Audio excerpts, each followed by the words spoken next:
The mother-son dynamic. What is the mother-son dynamic that I've been talking so much about and that women despise in the core of their soul? Why are so many men saying things like happy wife, happy life? And why do women secretly despise them for it? Why do women secretly resent them for it?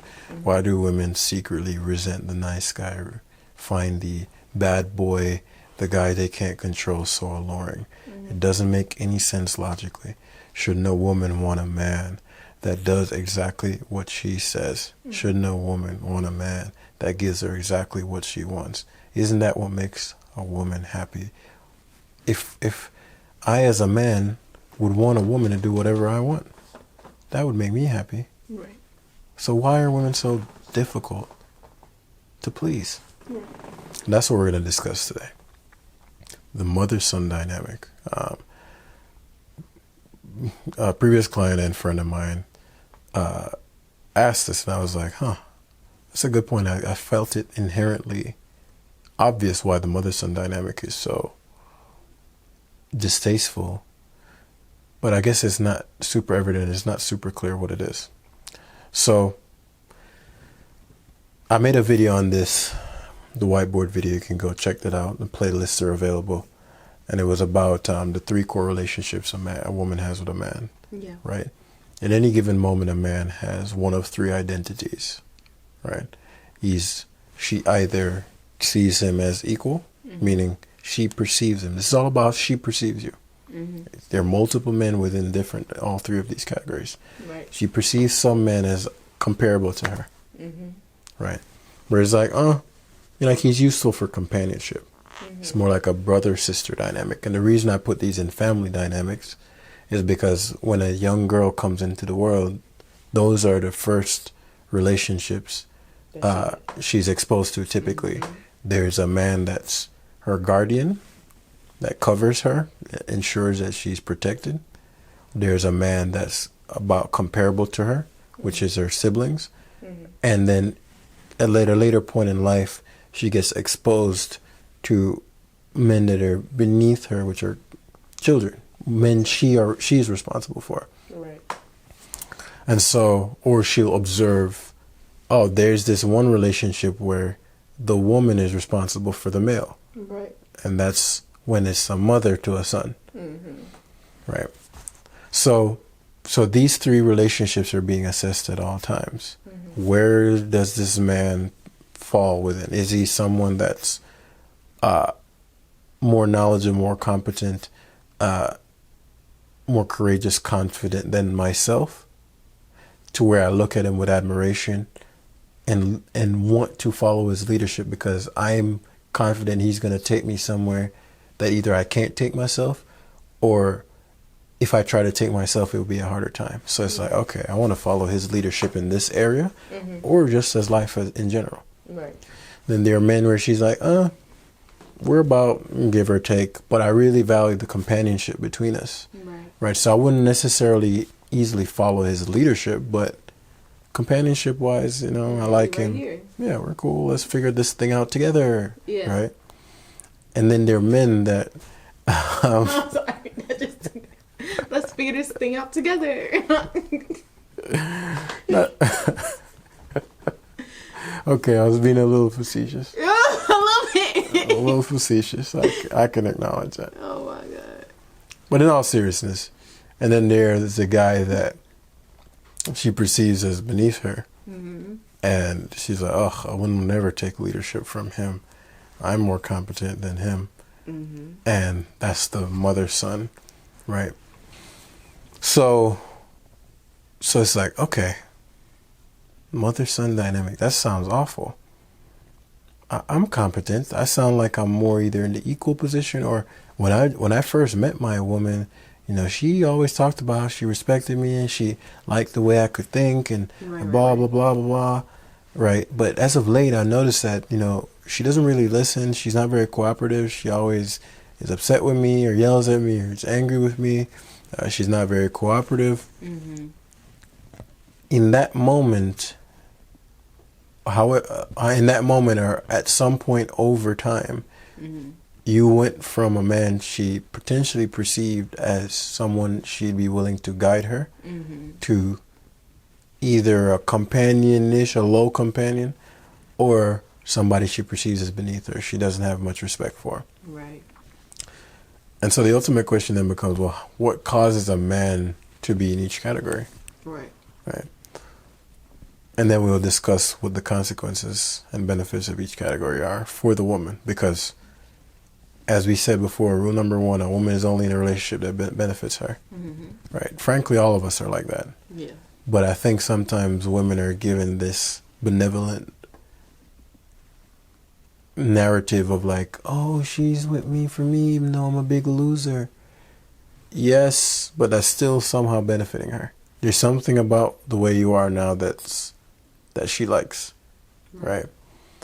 So she's not doing you a favor. So it's very important to understand that she's not doing you a favor by staying with you. So she's getting something out of this.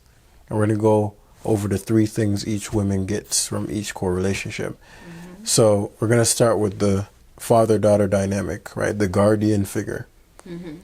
What women appreciate about a man in this category is that he makes life easier for her because of the exploration he's had into the unknown. Meaning he's gone and read the unknown books. He's taken the unknown risk in the financial area, in the confidence area, in the fitness area. He's gone out and developed himself and built himself to where he's a vast resource of knowledge. He's taken the risk of developing himself sexually. He knows just how to talk to me. Knows just how to stroke me. He knows just how to caress a woman's body.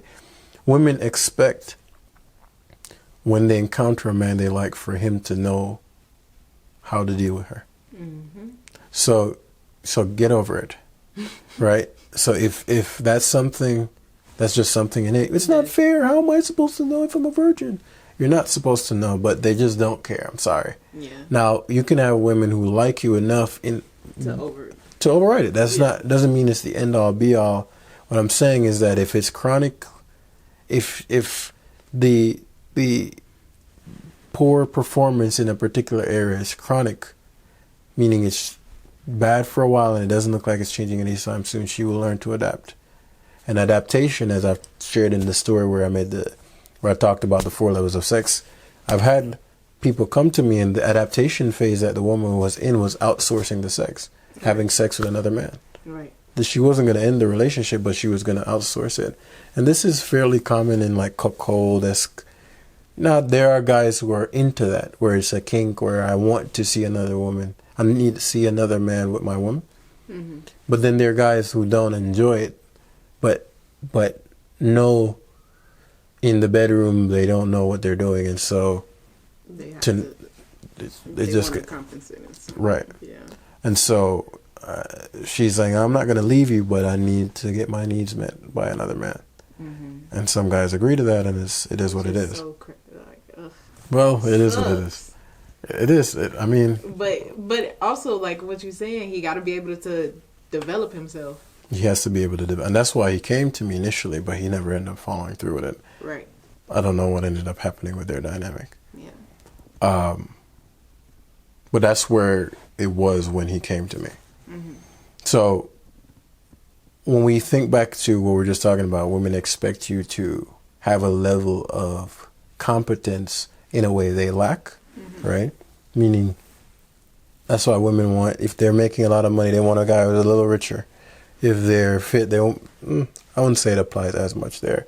But if the guy is fit, a lot of times they go, oh, he can teach me stuff about fitness. Sometimes a fit girl may want a big guy because they want to be the more attractive of the two. And so that can be a thing as well. But usually whatever she values a man that's even more competent or at least semi in that range as her. Right.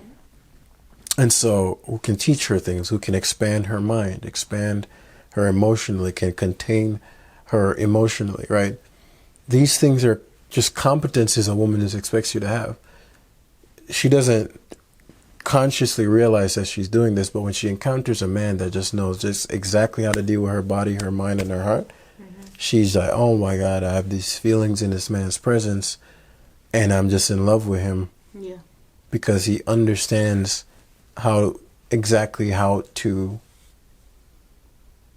penetrate her mind, heart, and body the right way, more accurately. Yes. So,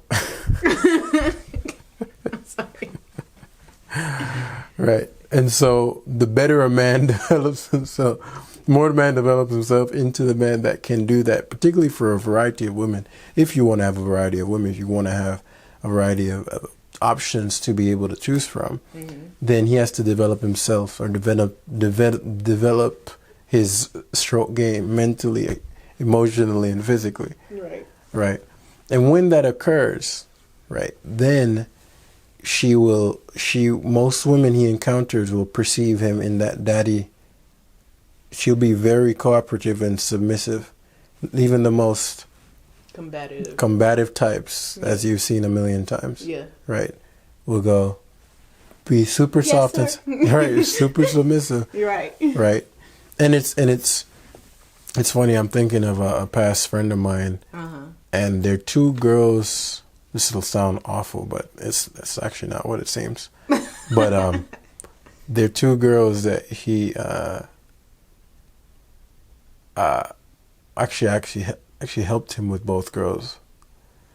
But he broke up with one and was in a transition point with the other.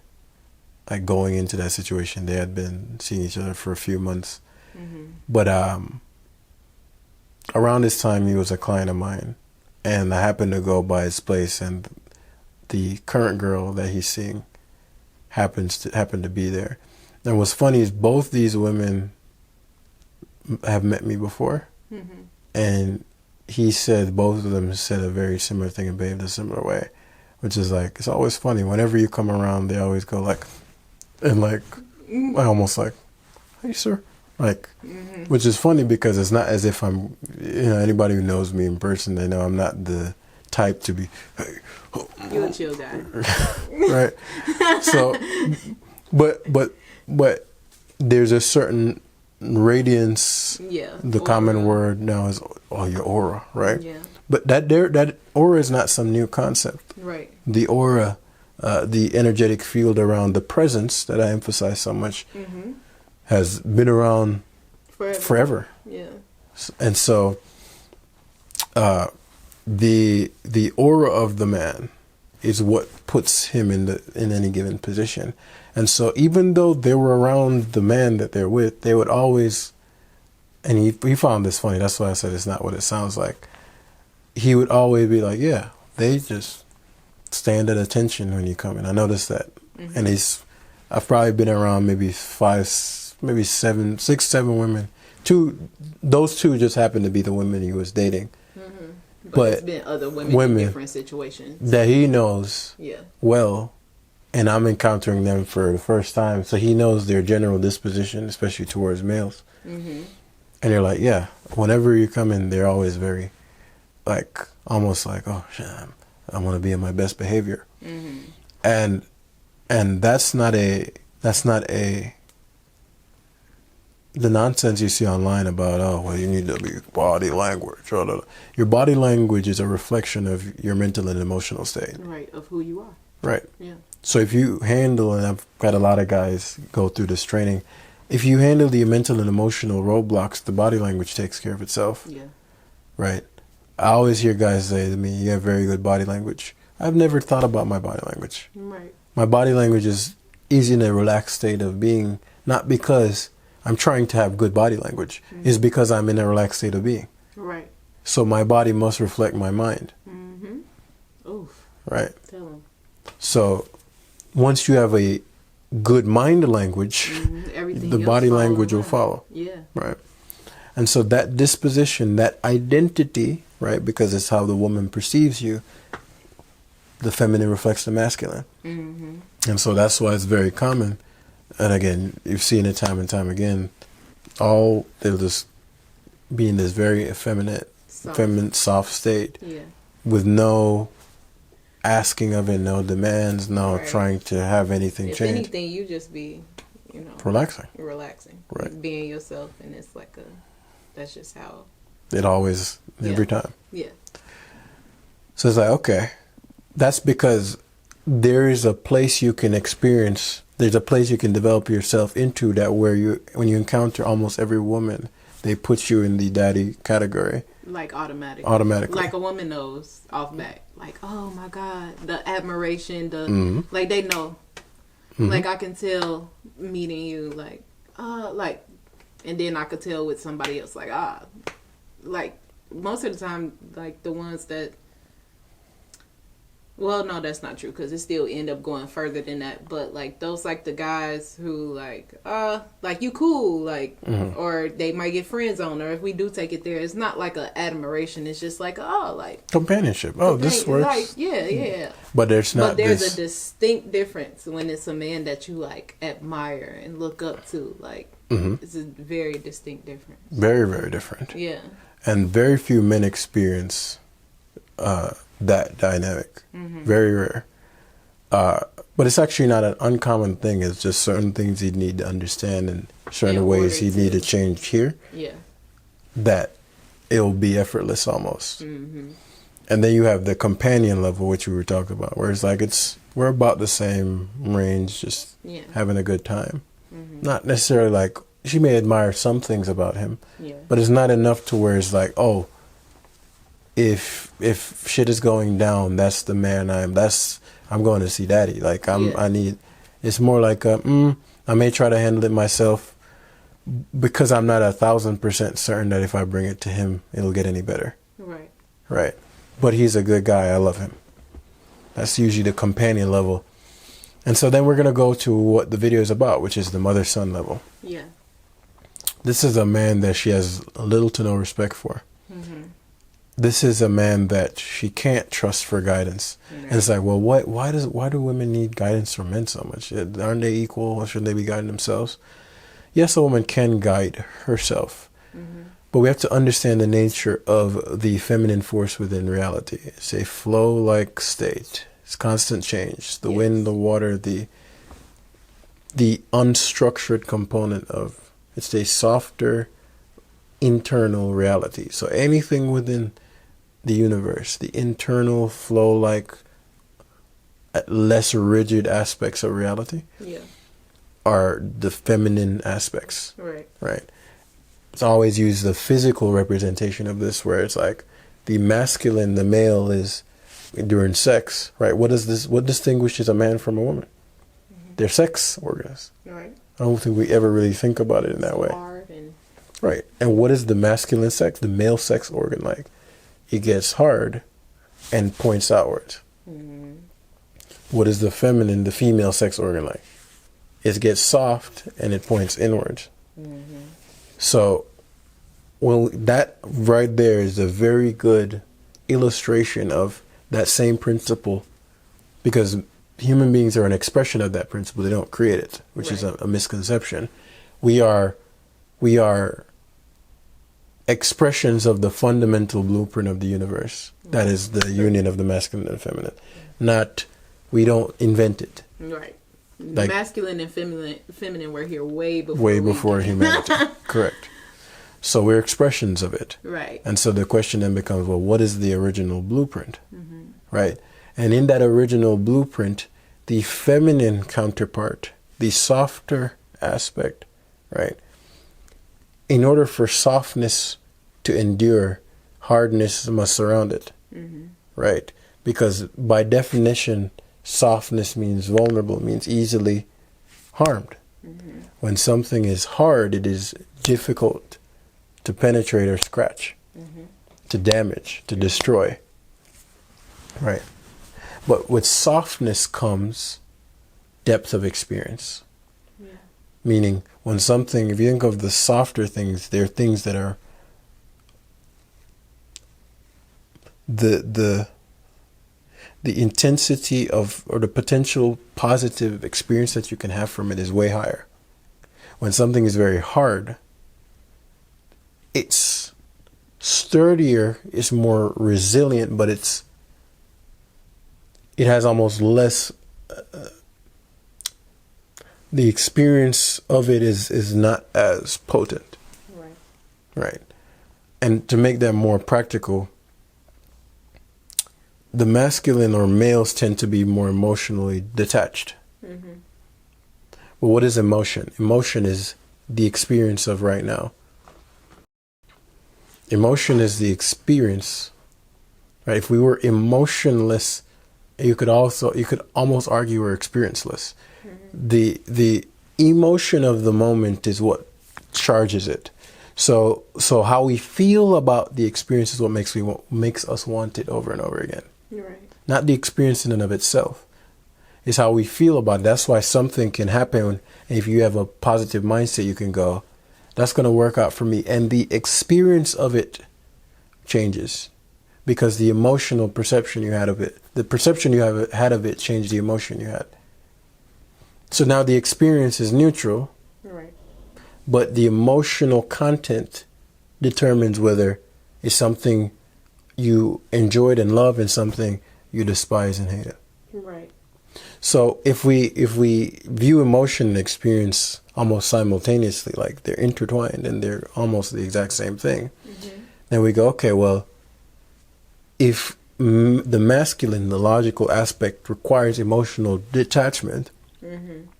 then what is the feminine? Emotional depth. Mm-hmm. Right. Yeah. And so if we say emotional depth requires a softer, that's the value of the soft. It's more alive. It's almost the harder something gets, the more dead it feels. Mm. The softer, like you even think of how life looks. Nothing alive is super hard. The more alive it gets, it feels like the more fluid it gets. Mm-hmm. The more non-rigid it gets. Mm-hmm. So one can say that life is soft in some sense. That's what it's fragile. It's not a hard principle. Mm. Right. And so if we go back and we go, okay, well, if life is softer, because sometimes the value of softness is not articulated. And so people understand the value of hardness. Which is protection. Yeah. But like the question is, what is the value of hardness that protects if there's nothing to be protected? Right. Right. So the softness, the depth of experience of life, which is why we're so protective of our hearts. Mm-hmm. It's the place we get the most depth of experience, the juice of life. But because it's depth of experience, it's depth of positive and negative. Mm-hmm. And so the feminine, even the female, is far more in tune with the emotional experience of life. They can go way deeper emotionally in the experience. The masculine is more emotionally detached. Right. And we need each other for that dance because the masculine can be more emotionally detached. Mm-hmm. We can look further into the future for the best decision so we can be logical. We talked about that in a previous video. Yeah. And the feminine has access to greater deep depths of pleasures than the masculine. Mm-hmm. Because of just the natural design of how the feminine flows. It's in it. Right. So when we come back to the point of the mother-son dynamic, when we understand the nature of the feminine and the masculine, the female being the expression of the feminine force, mm-hmm. craves a softer reality inherently. Yeah, for sure. And the question then becomes, well, if she craves a softer reality, what does softer mean? It means a less risk-heavy life. So the question then becomes, well, what is the nature of risk? Risk is whenever we venture into the unknown to get something we're not sure we're going to get. Right. So if I'm going to take a risk, it's because I want something. I'm going to take a step toward it, but I'm not 100% certain that I'll get it. And if I don't get it, it's going to cause me pain. Right. Either through rejection, either through, losing something that, the investment of time. There's the risk of loss. And so pain is associated with the risk of loss. And pain is one of those things. Excuse me. Let me just get some water. Mm-hmm. Pain is one of those things that, what? After that water, your voice went like, it went up some, like not up, down some. Yeah. But pain, can you behave? Yes. Thank you. It's distracting. I'm sorry. I get it. I don't mind you doing it, but if you keep doing that, it's going to be very evident that I'm trying not to laugh. Okay. Right? But pain is because the feminine has the depth of experience, pain for the feminine is far more sensitive than for the masculine. Right. Right. That's why the male can go out, get defeated, get back up, get defeated, because each negative experience is not as intense as each negative experience for the feminine. Yeah. And so because of that, the feminine is far less risk averse. So a woman is always seeking to get the utmost of the positive side and mitigate the risk of the negative. And so because of that, she's less willing to take on risk. So how does a woman deal with risk? Right? If she can have it her way, she'll partner herself with someone who will take the risk or will take charge of the risk for her and share the benefits, which is what a leader is, which is what the male represents. Yeah. Okay, well, if I find a man I align with, we can both want the same thing. He'll take on the bulk of the risk. Right. Go into the unknown of the wilderness. He's walking ahead of me, so anything that comes from the unknown that could attack us, he's the first line of defense. Right. And then he'll lay his life on the line to protect me. Right? That's instinctual in the woman. That's instinctual in the dance of the male and female. And so I'll follow him because I know if I follow a man that actually gets to the place we're supposed to get to, when we get to the land of milk and honey, I didn't have to be in chronic anxiety the entire time because each step I'm taking could be my last.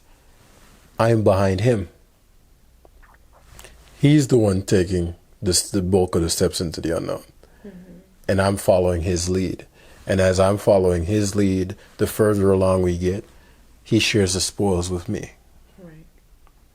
And so as we're both going onto this journey into the future, which is inherently unknown, the future is always unknown.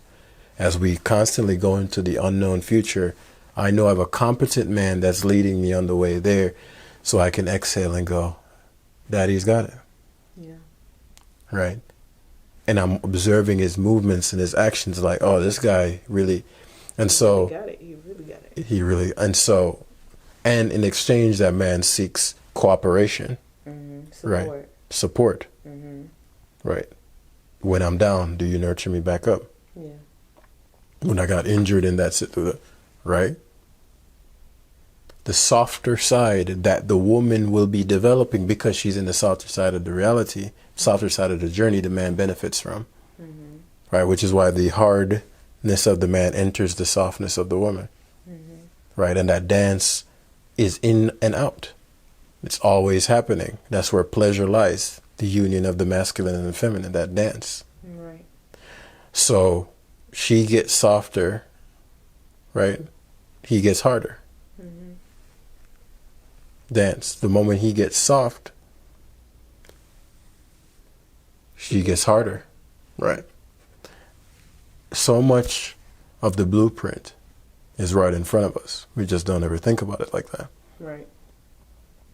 And so as he goes forth, he's dependent upon that woman's loyalty as he's taking the risks into the future. Will you always have my back? That's where that comes from. If I'm leading and going forward, my back is the only place that's vulnerable. So for a man, it's very critical to know if a woman has his back, quite literally. Because it's my back is the one place I can't watch.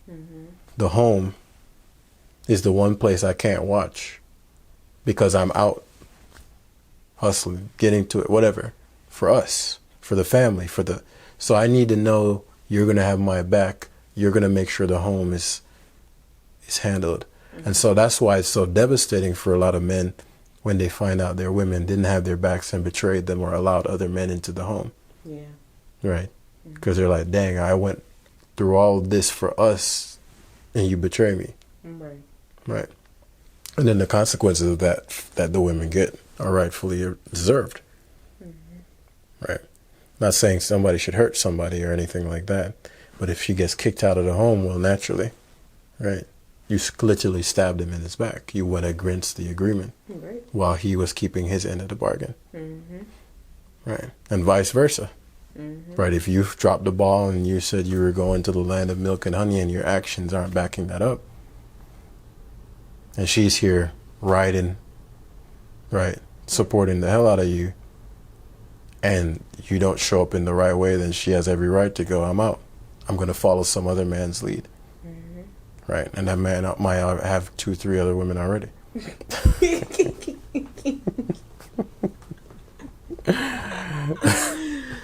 You know, just a theoretical. Right. Right.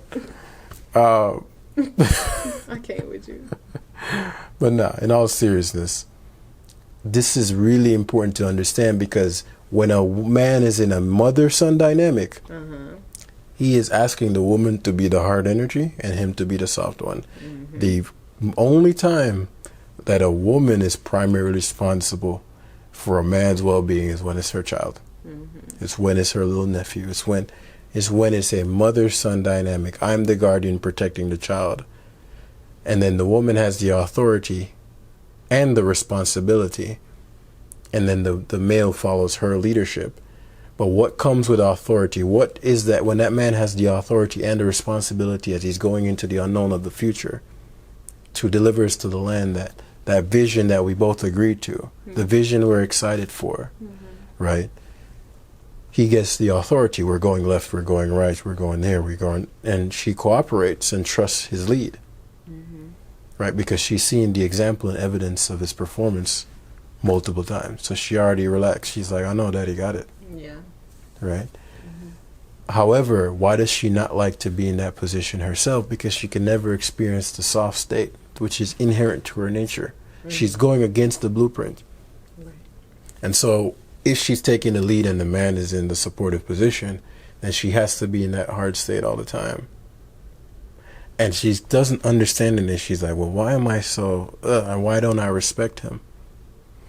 And the reason for that is what we discussed, which is that it's violating that principle. And so with responsibility and risks come inherent pressures, stresses, responsibilities, chronically. And she can't ever go, okay, well, I want to exhale, I want to be on the softer experience, because she doesn't trust the man behind her. And now all he is like, well, what do you think we should do? Sweetheart, I mean, save us. And because that's such a distasteful state, eventually what it does is it opens up the gateway for her to potentially realign with her nature, which is if a man steps to her that operates in that king leadership energy, when she's in his presence, she will have an experience she hasn't had in her entire life or in a very long time, which is a sense of exhale, softness. And if she gets a taste, it won't be the last taste. I promise you. Yeah. And it might just be a taste of his presence she got. And she tries to open the door in her masculine, and I said, sweetheart, if you don't sit down, step aside, please. And the man opens the door. Right? This is just a simple example. Or, she's on the outside of the street. It's like, girlie, what are you doing? And he just takes her and put her on the inside. You're the woman. You come on the inside when you're with me. And she's like, oh, okay. These are things she's never experienced because she's always in that sovereign state of hardness. And so she encounters a man that goes, listen, you're going to be I don't accept anything other than a woman being a woman around me. So if you want to do all that hard stuff, that's cool, but it's not going to. But when you're in my presence, you're going to be a woman. Right. You're going to be cherished. And I don't accept disrespect. Right. I'm showing up to you with respect. Those little guys that you talk to, they might accept disrespectful tonality from you, but that's not going to work over here. Right. And she's like, oh, okay. Right? And so it keeps bringing her into a softer and softer disposition where less of the journey is being calculated by her. Yeah. And so now it goes from, oh, what is that tree over there? Oh, that's fruit. Because now her mind, she's used to her mind having to deal with the leadership aspect. And now it's like, oh, wow, what is this place where I don't have... and now she's just paying attention to the journey. Right? And that's why those memes exist with the woman like at the airport and she's like, oh, la, la, la, la. What she's saying is that she's in the space of a man she trusts so deeply that there's no point of using her brain. And she gets to go in that flow, and that's when you'll get that reverence-like state, that respectful state, that cooperative, submissive state. Right, but you have to be in alignment first as a man. But when you're not, and you're in a mother-son dynamic, she's looking down at you like, I can't trust you. And her nature will eventually have her encounter a man whose presence is just intoxicating. And she'll come back to you nothing but stress, pressure, and incompetence. Right. And she keep comparing, and the existence of you will create a greater craving for him. Okay. And so the weak man actually enhances the craving for the sovereign man. Yeah. And it leads to a lot of these situations you see where she just ups and leaves, or he finds out she's whatever, even if he has a wife, even if he...